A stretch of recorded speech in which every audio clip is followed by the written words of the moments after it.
গতকাল আমি একটি ভিডিও পোস্ট করেছিলাম যেখানে আমি বলেছিলাম যে পিত্তথলিতে পাথর হলে কখন আসলে আমাদের অপারেশন করার প্রয়োজন আছে আর কখন আমাদের অপারেশন করার আসলে কোনো প্রয়োজন নেই। সেখানে একজন জানতে চেয়েছিলেন পিত্তথলিতে পাথর হলে তো কী করতে হবে বুঝলাম, কিন্তু পিত্তথলিতে পাথর হওয়া এড়ানোর জন্য আমরা আসলে কী করতে পারি। আমার মনে হলো এটা খুবই গুরুত্বপূর্ণ একটি প্রশ্ন। এটা আপনাদেরকে একটু এটা নিয়ে কিছুক্ষণ কথা বলা উচিত। আমি প্রথমেই বলছি আসলে পিত্তথলির পাথরটা কী জিনিস। আমাদের পিত্ত বা বাইল যেটা, এটা আমাদের খাবার পরিপাকের জন্য সাহায্য করে বা আমাদের খাবার হজম করার জন্য প্রয়োজন হয়। এই পিত্ত বা পিত্তরস বাইল যেটা, এটা আমাদের পিত্তথলির ভেতরে জমা থাকে, স্টোর হয়ে থাকে। যখনই আমরা বেশ একটু ভারী খাবার খাই, বেশি খাবার খাই, তখনই আমাদের এই রিজার্ভ বা স্টোর থাকা পিত্তথলি থেকে বের হয়ে এসে আমাদের খাবারটাকে হজম করতে সাহায্য করে। এখন এই পিত্ত রসের ভেতরে কিছু উপাদান থাকে, যে উপাদানগুলো মিলে আসলে পিত্তরস তৈরি হয়। কিন্তু যদি এই পিত্তরসের কিছু কিছু উপাদান তাদের স্বাভাবিক ভারসাম্য হারায়, অর্থাৎ স্বাভাবিক যে মাত্রায় থাকার কথা সেই মাত্রায় না থেকে যদি তার চেয়ে বেশি পরিমাণে চলে আসে, যেমন কোলেস্টেরল, বিলিরুবিন ইত্যাদি জাতীয় পদার্থ যখন তাদের স্বাভাবিক ভারসাম্য হারায় বা অতিরিক্ত হয়ে যায় প্রয়োজনের তুলনায়, তখন এগুলো ধীরে ধীরে জমাট বেঁধে শক্ত হতে থাকে। তখনই এটা অ্যাকচুয়ালি আমাদের এই যে ছোটো ছোটো পাথর বা বিভিন্ন সাইজের পাথরের রূপ। এখন বলবো এই পাথর হওয়ার খুব কমন কারণ কী কী। নাম্বার 1, অতিরিক্ত ওজন বা স্থূলতা।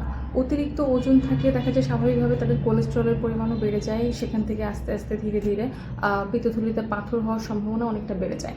নাম্বার 2, অতিরিক্ত দ্রুত ওজন কমানো, অর্থাৎ দেখা যায় অনেকে খুব স্বাস্থ্যকর উপায় না মেনে খুব ক্র্যাশ ডায়েট খাওয়া দাওয়া ছেড়ে দিয়ে বা খুব হঠাৎ সাডেনলি অনেক দ্রুত অনেক ওজন কমিয়ে ফেলতে চান। এটা মোটেও স্বাস্থ্যকর নয়। এক্ষেত্রে দেখা যায় আমাদের শরীরের যে মিনিমাম রিকোয়ারমেন্ট, অর্থাৎ আপনাকে সুস্থ থাকার জন্য প্রত্যেকটা উপাদান যতটুকু আপনার শরীরের দরকার আপনি তার চেয়ে কমিয়ে দিয়েছেন, তখন এই পিত্তথলিতে পাথর হওয়ার সম্ভাবনা বেড়ে যায়।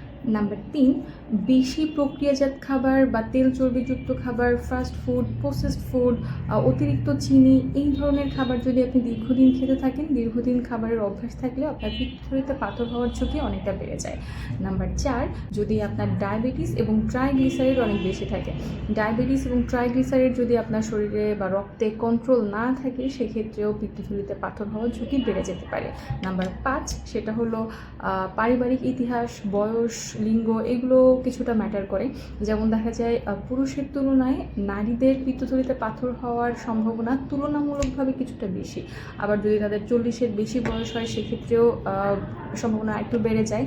এবং যদি কারো পরিবারে কারো পিত্তথলিতে পাথর আগে হয়েছে এমন ইতিহাস থাকে, তো তার ক্ষেত্রেও দেখা যায় পিত্তথলিতে পাথর হওয়ার সম্ভাবনা বা ঝুঁকি অনেকটা বেড়ে যায়। এখন বলবো এই পিত্তথলিতে পাথর এড়ানোর জন্য বা প্রতিরোধে আমরা আসলে কী করতে পারি। নাম্বার 1, আপনাকে অবশ্যই আপনার স্বাস্থ্যকর ওজন মেনটেন করতে হবে, অর্থাৎ আপনার উচ্চতা অনুসারে আপনার জন্য স্বাস্থ্যকর ওজন কোনটা সেটা আপনাকে হিসাব করে সেই ওজন মেনটেন করতে হবে। নাম্বার 2, হঠাৎ করে অনেক দ্রুত ওজন কমানো যাবে না, ধীরে ধীরে স্বাস্থ্যকর উপায়ে ওজন কমাতে হবে। আপনার শরীরের প্রত্যেকটা উপাদানের যে মিনিমাম রিকোয়ারমেন্ট থাকে, অর্থাৎ আপনার আমিষ, শর্করা, চর্বি, আপনার শরীরে একটা মিনিমাম রিকোয়ারমেন্ট থাকে যে আপনাকে সুস্থ থাকার জন্য বা আপনার শরীর সুস্থভাবে ফাংশন করার জন্য। তো এই রিকোয়ারমেন্ট বা এই চাহিদা মেনে বা পূরণ করেই আপনাকে ধীরে ধীরে ওজন কমাতে হবে। হঠাৎ করে যে ক্র্যাশ ডায়েট, একেবারে খাওয়া দাওয়া ছেড়ে দেওয়া, এই ধরনের উপায়ে ওজন নিয়ন্ত্রণ করবেন। নাম্বার 3, নিয়মিত ব্যায়াম করুন। নিয়মিত ব্যায়াম করবেন অথবা প্রতিদিন হাঁটার অভ্যাস করবেন। প্রতিদিন কমপক্ষে 30 থেকে 40 মিনিট হাঁটার অভ্যাস করবেন। এতে দেখবেন শুধু পিত্তথলির পাথর না, আপনার শরীরে বিভিন্ন বড় বড় রোগের সম্ভাবনা বা ঝুঁকি অনেকটাই কমে আসবে।